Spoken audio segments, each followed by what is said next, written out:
my name's Gemma and this is the second video on muscles in the Anatomy for Yoga Teachers. How do muscles contract? So a muscle has to receive an impulse, an electrical impulse from the nervous system in order to contract. So our brain sends a signal that runs down our spinal cord, through our nerves and all the way down into individual muscle fibres. And those individual muscle fibres are the things that actually shorten to enable a muscle contraction. They are made up of sections. So if you think of a long fibre and it's separated into sections called sarcomeres. And inside the sarcomeres, we have thick and thin filaments called actin and myosin. So they're different proteins. And those filaments, when the muscle is relaxed, they're aligned along each other, quite spaced out. So they're not overlapping very much. But when we have a muscle contraction, those filaments can slide across each other so that they really are overlapping. And what that means is the muscle, the sarcomere, those little chunks inside the fibres, shorten, and the muscle gets shorter and it gets a bit fatter because all of those muscle fibres are sliding over each other. So here's a picture that's a little bit of an illustration. So you can see this is an individual muscle fibre. This is a sarcomere here. So we've got the outer edges of the sarcomere called the Z disc. And then we've got the centre of the sarcomere. So the A band is what we have between the two ends of the sarcomere, and that's the part that can shorten. So we've got our actin filaments, our actin fibres of proteins, which are the ones attached to the outer edges of the sarcomere. And then we have got our myosin, which are thicker filaments that are attached to the inner edge of the sarcomere. And so it's basically pulling the outer edges towards the middle of the sarcomere when those filaments slide over each other and shorten. It's quite a complicated theory and involves some complicated chemistry. So if you want to find out more, it is very interesting. We're not going to cover any more now, but it is interesting to know this because it's nice as yoga teachers to understand how a muscle lengthens and how it contracts and what stretching actually is. So we'll come to that in a minute.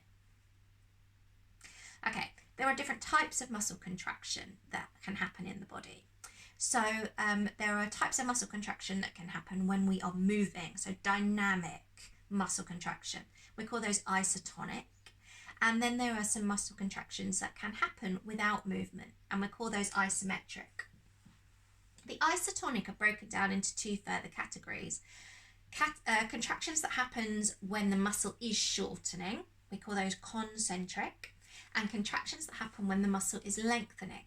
So if we need to lower a load, we still need to maintain a bit of contraction in the muscle as we lower, because if we just relaxed it, we would have no control and that lower arm, that load would just fall. So we do need to maintain some of those proteins kind of slowly coming apart rather than just letting go. So that becomes an eccentric contraction. And there is quite a nifty way to remember this.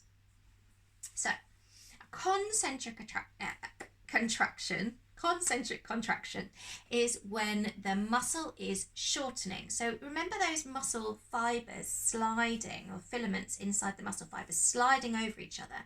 You can almost imagine that they were collapsing the sarcomeres, moving them in towards each other. So collapsing begins with a C. So does concentric. The other way to think about this is that when you have a concentric contraction, the load, the weight is moved towards the clouds. So come back to our forearm.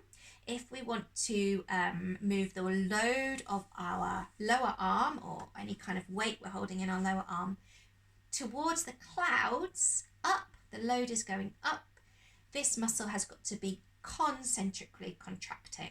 So clouds, con, and also muscle sarcomeres collapsing.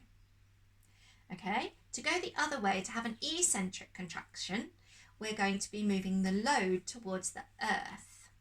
So the load is a weight of our lower arm, it's moving towards the earth, and also you can imagine all of those sarcomeres elongating, all those muscle fibres elongating. So E, elongate, move towards the earth is an eccentric contraction.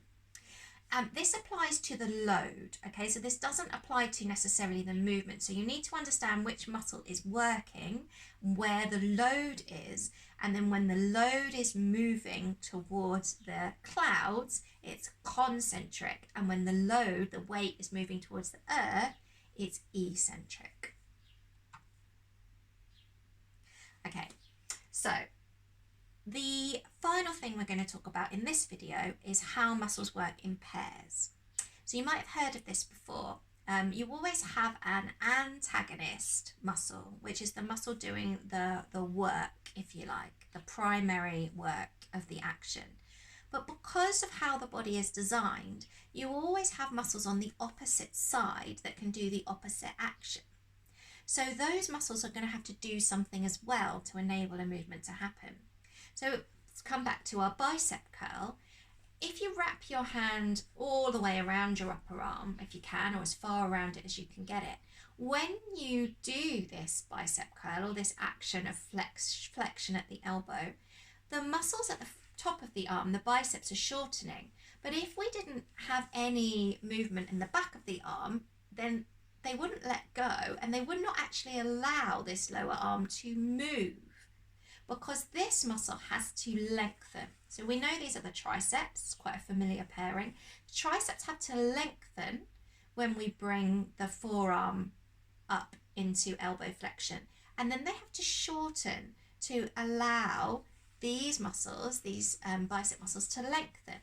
So we've got what we call an antagonistic pair of muscles. So they have to work together. One muscle has to let go to allow another muscle to shorten, and vice versa. So they do tend to work together.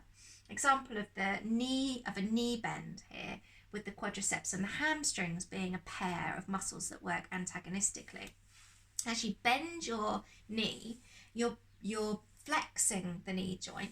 Your hamstrings are working to pull the lower leg in. The quadriceps have to lengthen.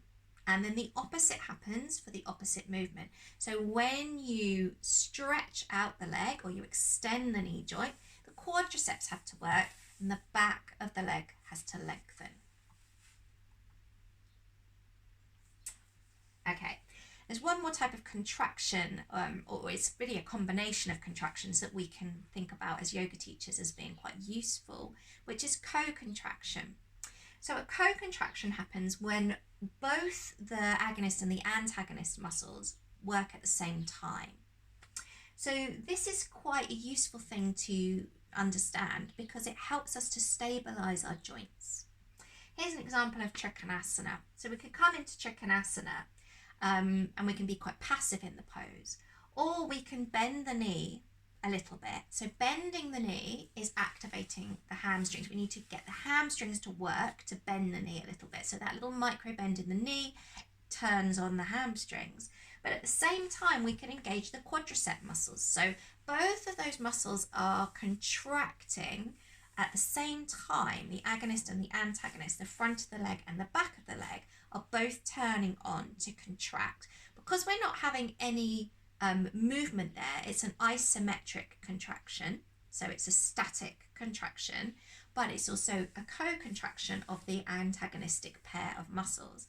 This means that the knee joint is nice and stabilized because the muscles on either side of it are working to hold the knee joint in a really nice stable place, and the bones of the knee joint aren't pushing on the other bone, or the bones in the knee joint aren't pushing or rubbing on each other. So the muscles are taking the effort, if you like, of this pose, and they're getting stronger and improving our stability.